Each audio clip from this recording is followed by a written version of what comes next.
Assalamualaikum warahmatullahi wabarakatuh. Apa kabar semuanya? Semoga kalian selalu dalam keadaan sehat dan ceria. Kali ini kita akan belajar matematika. Sebelum belajar, pastikan kamu sudah mandi, bersih, wangi, sudah sarapan, dan sudah sholat duha ya. Kalau sudah, yuk lanjut. Oke, ada tips nih buat kamu. Kalau kamu mau memahami matematika, pastikan kamu mencoba tips ini ya. Yang pertama, kamu harus buka hati ketika mendengar matematika. Sama halnya ketika gelas tak akan pernah bisa terisi jika dalam keadaan tertutup. Kedua, paksa. Kita tahu apapun yang dilakukan dengan terpaksa memang tidak bagus. Namun untuk memulai sebuah kebaikan dalam mencari ilmu, terkadang kita perlu memaksa diri kita. Apalagi matematika yang membutuhkan latihan soal pasti harus dipaksa. Ketiga, biasa. Kalau kamu terbiasa untuk mengerjakan latihan soal, pasti kamu akan bisa. Pastikan kamu menerapkan tips ini ya. Oke, kali ini materi kita adalah pola bilangan. Sudah tahu pola bilangan itu apa? Yuk simak.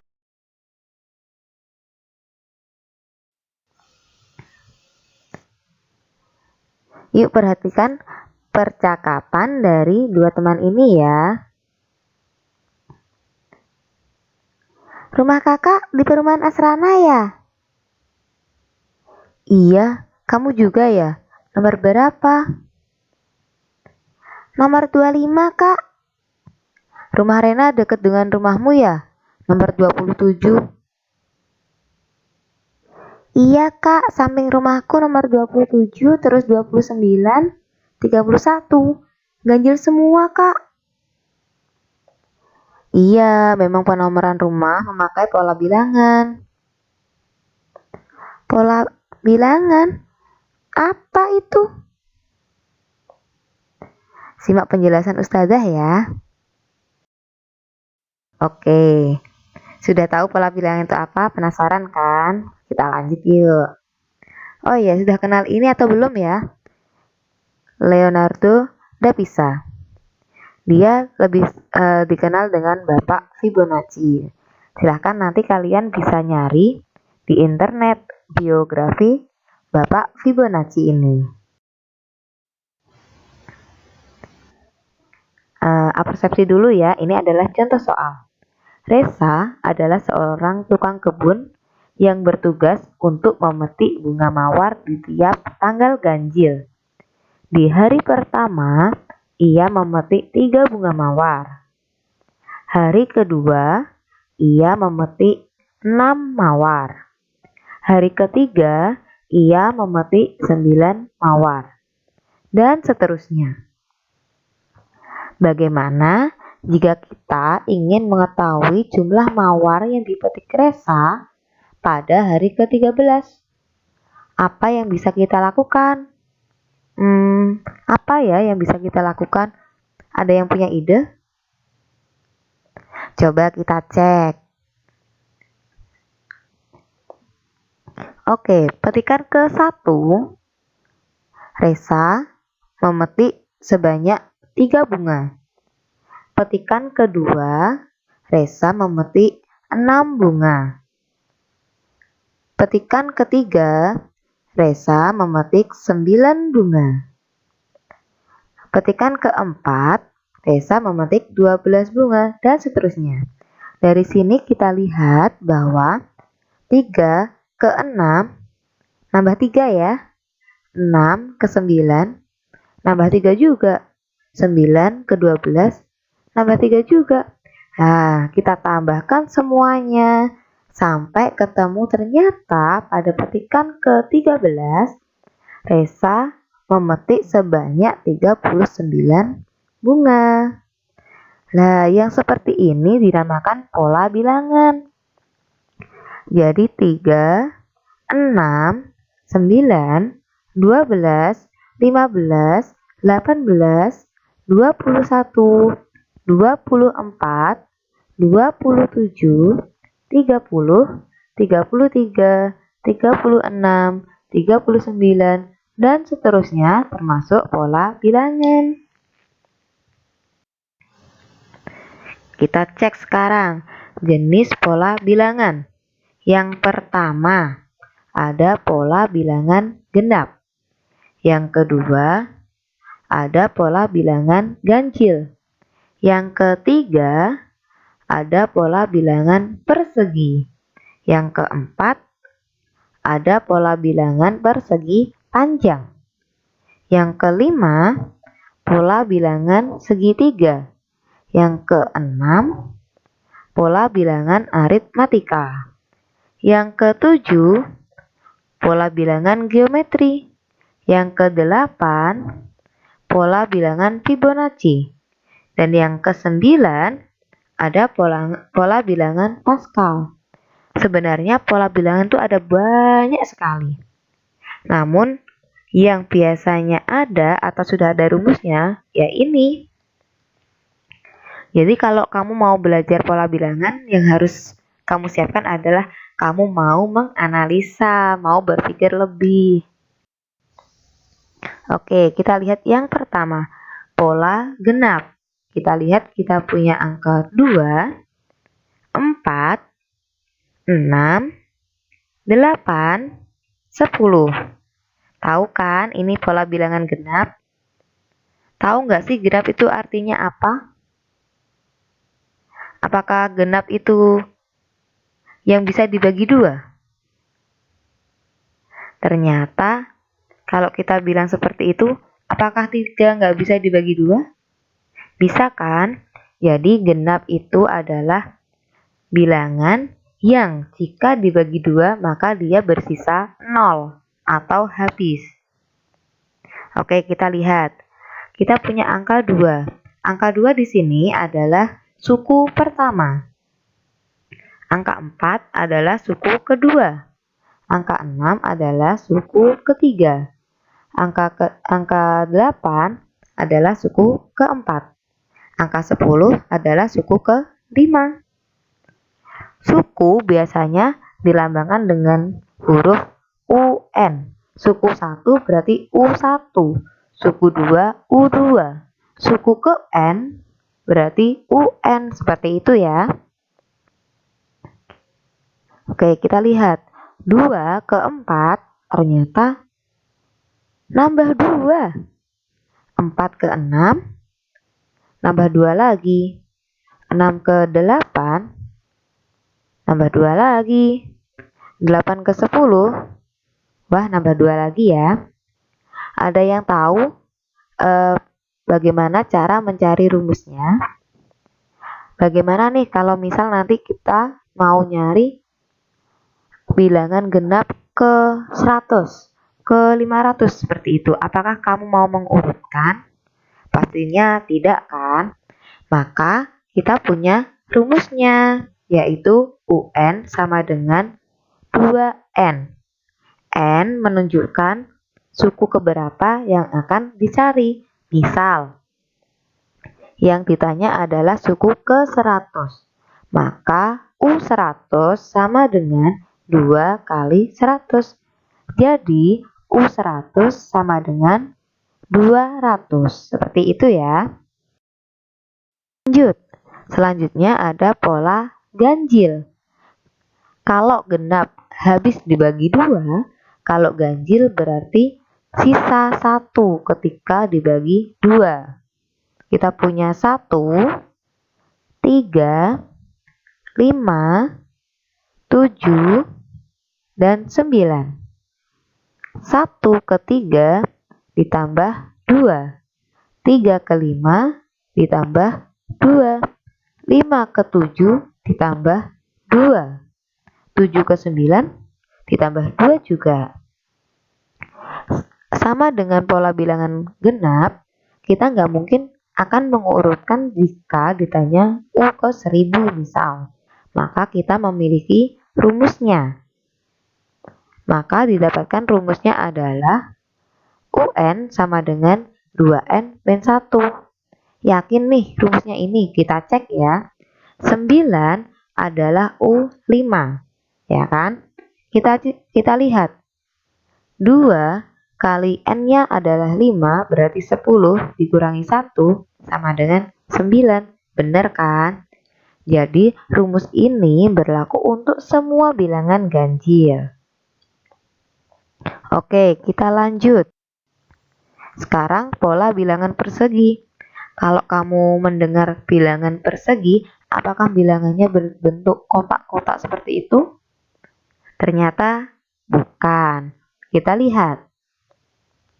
Yang pertama kita punya 1, kemudian 4, kemudian 9, 16, dan seterusnya. Lah, bagaimana nih kalau mau mencari bilangan selanjutnya? Oh iya, kamu lihat deh. Ini ke kanannya dan ke bawahnya jumlahnya sama kan? Berarti sisinya sama seperti persegi. Maka dia dinamakan pola bilangan persegi. Ada yang tahu bagaimana rumusnya? Kita lihat. U1 atau suku yang pertama adalah 1. Suku yang kedua adalah 4. Suku ketiga adalah 9. 1 menghasilkan 1. 2 menghasilkan 4. 3 menghasilkan 9. Terus suku keempat menghasilkan 16. Ada yang tahu itu bentuknya seperti apa? Tuk tuk tuk tuk tuk. Oke, ayo dipikir. Ya, ternyata dia membentuk kuadrat. Jadi rumus UN adalah N pangkat 2. Ketika kamu ditanya U10, berarti 10 pangkat 2. 10 ke kanan, 10 ke bawah. Jadi hasilnya U10 adalah 100. Oke, mulai paham kan?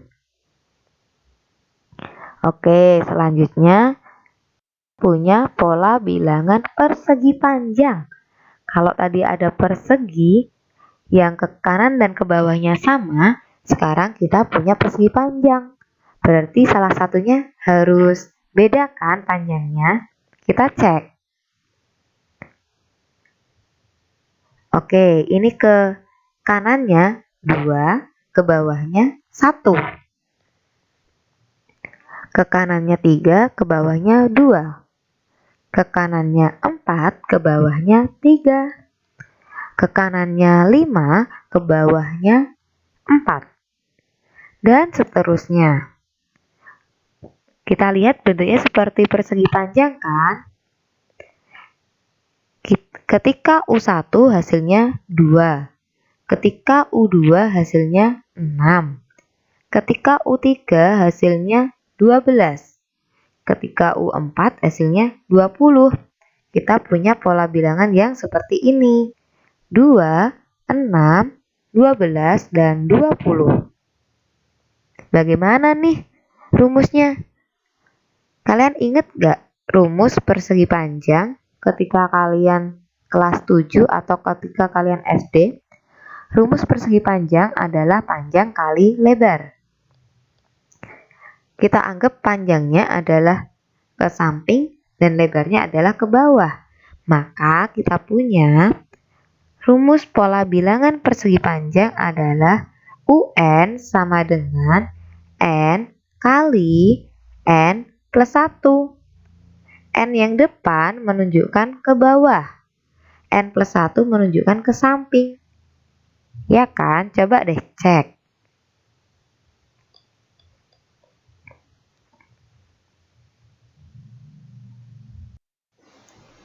Kemudian kita punya pola segitiga atau segitiga sama sisi.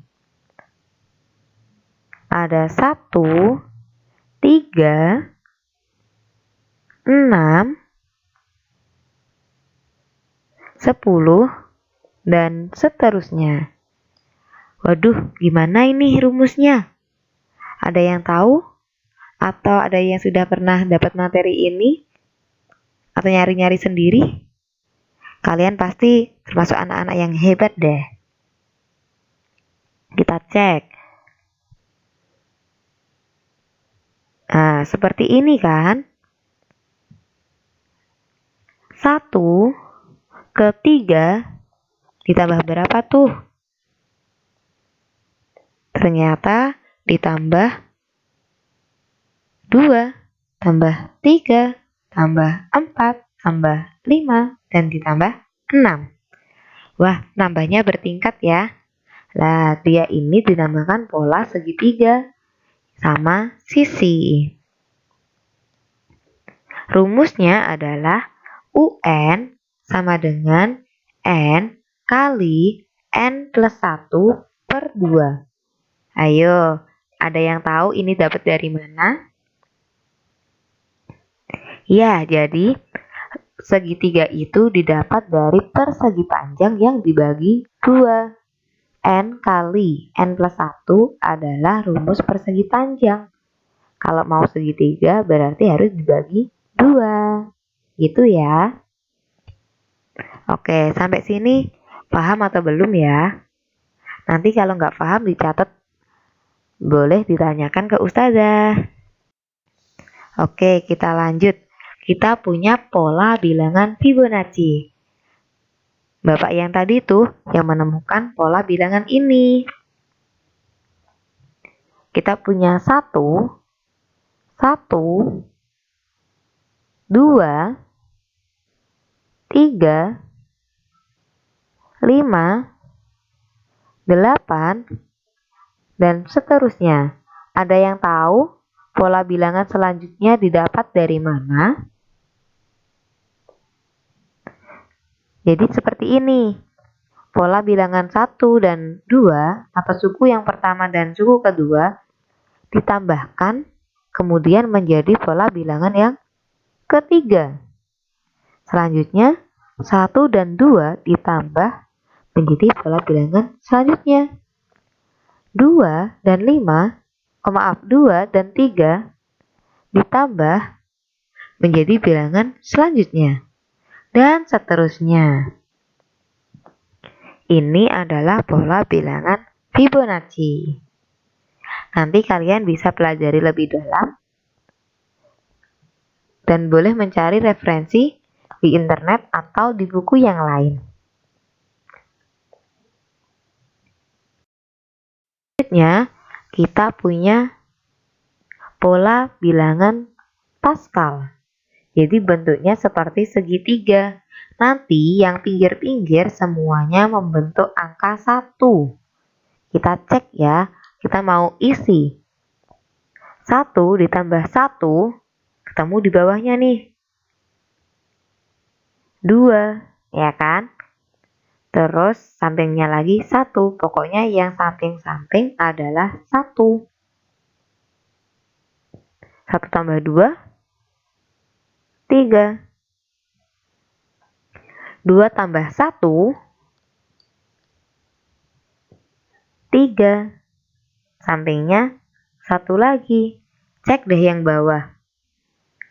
1 ditambah 3 jadinya 4. 3 ditambah 3 jadinya 6. 3 ditambah 1 jadinya 4. Oke, seperti itu ya. Jadi yang sampingnya dan sampingnya dijumlahkan ketemunya bawahnya. Oke, jadi jumlah bilangan pada baris ke N adalah Sn sama dengan 2N min 1. Jadi nanti ini ditambahkan. 1 tambah 1, 1 tambah 2 tambah 1, seperti itu ya. Oke, selanjutnya kita punya angka 4, 7, 10, 13, 16. Ada yang tahu ini bentuk seperti apa? Kita cek 4 ke 7 nambah atau berkurang ya? Iya, bertambah. Bertambah sebanyak 3. 7 ke 10 bertambah sebanyak 3 juga. 10 ke 13 bertambah 3. 13 ke 16 juga bertambah 3. Lah, 3 semuanya ini kan tetap tuh. Ini yang dinamakan beda atau biasanya kita singkat dengan simbol B. Kemudian, angka 4 adalah suku yang pertama atau awal. Biasanya disimbolkan dengan tulisan A. Ada yang tahu ini namanya pola bilangan atau barisan apa? Tahu nggak sih? Ini adalah barisan aritmatika. Apa sih barisan aritmatika itu? Jadi, barisan aritmatika adalah sebuah barisan yang bedanya selalu tetap. Nambah 3, nambah 3, nambah 3, nambah 3 terus. Jadi, bedanya tetap. Kita lihat rumusnya atau bentuk umumnya adalah ketika ada A plus B, A plus 2B, A plus 3B. Kita cek. A menjadi A plus B, maka A yang pertama harus ditambah B. Mau ke suku yang ketiga, A ditambah B, ditambah B lagi, ketemu A ditambah 2B. Mau ke suku keempat, ditambah B lagi. A ditambah 2B, ditambah B, jadinya A ditambah 3B. Mau ke suku selanjutnya, ditambah B lagi. A ditambah 3B ditambah B sama dengan A ditambah 4B. Begitu seterusnya. Paham ya? Jadi barisan aritmatika itu syaratnya bedanya harus tetap. Nambah 3 semua. Kalau nambah 2 semua. Kalau dikurangi 3, berarti nanti juga dikurangi 3 semuanya. Seperti itu ya. Rumusnya adalah UN sama dengan A plus N-1 dikalikan B. Ingat, ada tanda kurung, berarti harus dikurangi dulu, baru dikalikan ya. Oke, A tadi apa sih? A adalah suku yang pertama atau awalan. Kemudian N adalah suku yang ditanyakan. Kemudian B adalah beda. Beda dari barisan tersebut.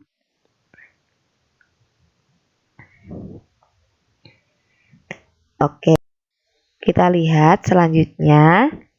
Contoh soal. Suku ke-40 dari barisan 7, 5, 3, 1, dan seterusnya adalah titik-titik. Oke, coba deh. Tulis dulu, apa sih yang diketahui dari soal ini?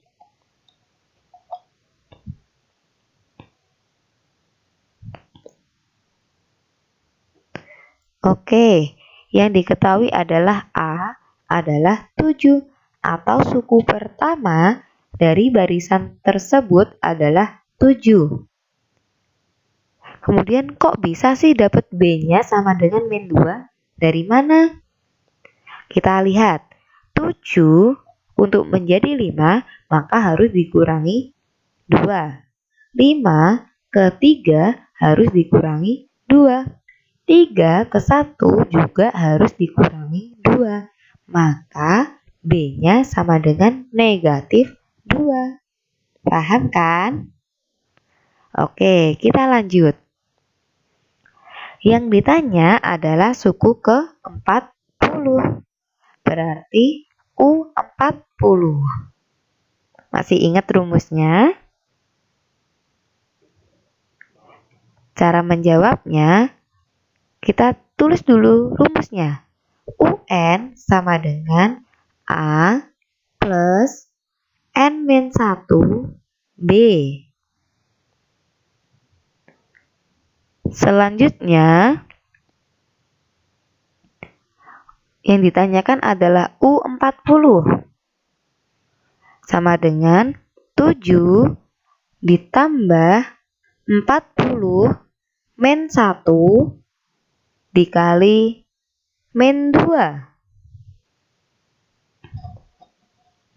Kita tahu kan, yang dikerjakan adalah yang di dalam kurung dulu. 7 ditambah 40 dikurangi 1 adalah 39 dikali negatif 2. Selanjutnya 7 ditambah 39 dikalikan negatif 2 adalah negatif 78.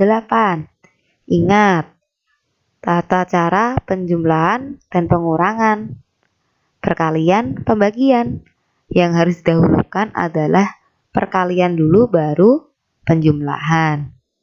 7 ditambah negatif 78, maka hasilnya adalah negatif 71. Jadi suku ke-40 barisan aritmatika ini adalah negatif 71.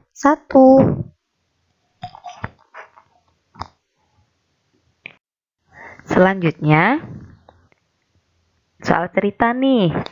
Dalam suatu gedung pertunjukan disusun kursi dengan baris paling depan terdiri dari 12 kursi. Baris kedua berisi 14 kursi. Baris ketiga berisi 16 kursi. Dan seterusnya. Banyaknya kursi pada baris ke-20 adalah, kita tahu bahwa baris paling depan berarti adalah A. Oke. A sama dengan 12. Baris kedua 14. Berarti dapat kita gunakan untuk mencari B. 12 ke 14 berarti nambah 2. 14 ke 16 berarti nambah 2. Berarti bedanya adalah 2. Kita ya. Ini yang diketahui. Yang ditanyakan adalah suku ke-20. Maka UN sama dengan A plus N min 1 B. Kalau kita biasanya menyingkat ANIB. Oke, kita cek U20 sama dengan A12, N-nya 20, B-nya 2. Dimasukkan ya. Kemudian kita selesaikan. U20 sama dengan 12 ditambah 19 kali 2. Kemudian 12 ditambah 38.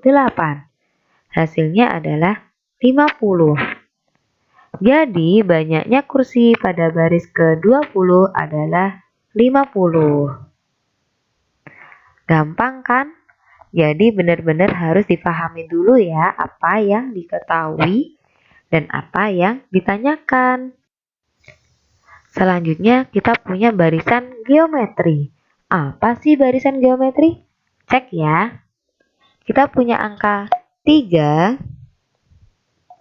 6, 12, 24, 48. Kira-kira apa ya yang sama? Ternyata yang sama adalah 3 bisa jadi 6 diapakan ya? Ternyata dikalikan 2. 6 jadi 12 kalikan 2 juga. 12 jadi 24 dikalikan 2. 24 jadi 48 dikalikan 2. Tahu nggak sih bedanya? barisan aritmatika, dan barisan geometri. Jadi, kalau barisan geometri itu yang tetap adalah rasio. Apa sih rasio? Rasio adalah perbandingan. Jadi, perbandingan suku kedua dibanding suku pertama adalah rasio. Contoh ini adalah 6 dibagi 3 hasilnya 2. 12 dibagi 6 hasilnya 2. 24 dibagi 12 hasilnya 2. 48 dibagi 24 hasilnya juga 2. Nah, berarti ini rasionya tetap. Oke, kita punya rumus umumnya. A, AR, AR kuadrat, AR pangkat 3, AR pangkat 4, dan seterusnya. A, supaya menjadi AR, berarti dia harus dikali R. AR, supaya menjadi AR kuadrat, juga harus dikali R. Oke, jadi semuanya memiliki rasio yang tetap. Sehingga rumusnya adalah UN sama dengan A R pangkat N min 1. Kita biasanya menyingkatnya dengan nama Arni. Oke, bisa diulang. Arni. Arni ini A adalah suku yang pertama atau awalan, R-nya adalah rasio, dan N-nya adalah suku yang dicari. Paham ya? Oke, selanjutnya kita ke contoh soal. Diketahui barisan geometri 3, 6, 12, 24, dan 48. Tentukan suku ketujuh dari barisan tersebut. Diketahui A sama dengan 3, R sama dengan 2. Ditanyanya adalah U7. Maka kita menggunakan rumus Arni. Yaps, benar sekali, kita menggunakan rumus Arni. U7 sama dengan 3 dikali 2 pangkat 7 min 1. 3 didapat dari A, 2 didapat dari R, 7 didapat dari N. Oke, selanjutnya 3 dikali 2 pangkat 6. Dapat dari 7 min 1 ya. Oke, selanjutnya 2 pangkat 6 ternyata 64. Sehingga 3 kali 64 maka hasilnya adalah 192. Jadi suku ketujuh dari barisan tersebut adalah 192. Paham ya? Oke, selanjutnya. Pada peringatan ulang tahun ke-64, toko baju Barokah memberikan diskon 90% kepada 64 orang pembeli pertama. Pada pukul 8 sudah ada 8 pembeli. Pukul 8 lebih 5 menit bertambah menjadi 16. Pukul 8 lebih 10 bertambah lagi menjadi 24. Jika pola seperti ini berlanjut terus, maka pukul berapa 64 pembeli akan memasuki toko. Kita buat tabel ya, agar lebih gampang. Nah, jadinya seperti ini. Ketika pukul 8, jumlah pembelinya 8. Berarti nambah 8 ya. Ketika pukul 8 lebih 5 menjadi 16, berarti nambah 8. Ketika pukul 8 lebih 10 menjadi 24, berarti nambah 8. Kita tambahkan 8 seterusnya, sehingga akan ketemu 64. Jadi, pada pukul 8 lebih 35 akan ada 64 pembeli yang akan memasuki toko. Paham kan? Selanjutnya, tentukan 3 bilangan genap berurutan yang jumlahnya sama dengan 90. Ingat, bilangan genap adalah bilangan yang habis dibagi 2. Misalkan A adalah bilangan genap yang pertama. Maka bilangan genap yang kedua adalah A plus 2. Bilangan genap yang ketiga adalah A plus 4. Coba pahami dulu. Bener kan? Oke, bagaimana nih kalau mau menentukan bilangan genap berurutan yang jumlahnya sama dengan 90?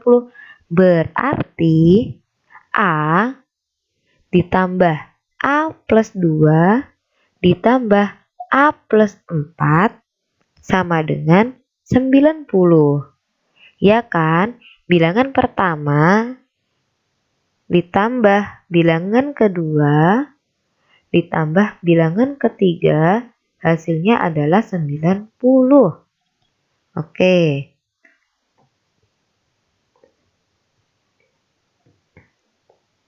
Kita kelompokkan. Ingat kan materi pelajaran aljabar. Seperti ini. A ditambah A ditambah A berarti 3A.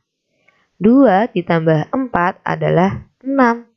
Berarti 3A ditambah 6 sama dengan 90. Di sini kita mau mencari A.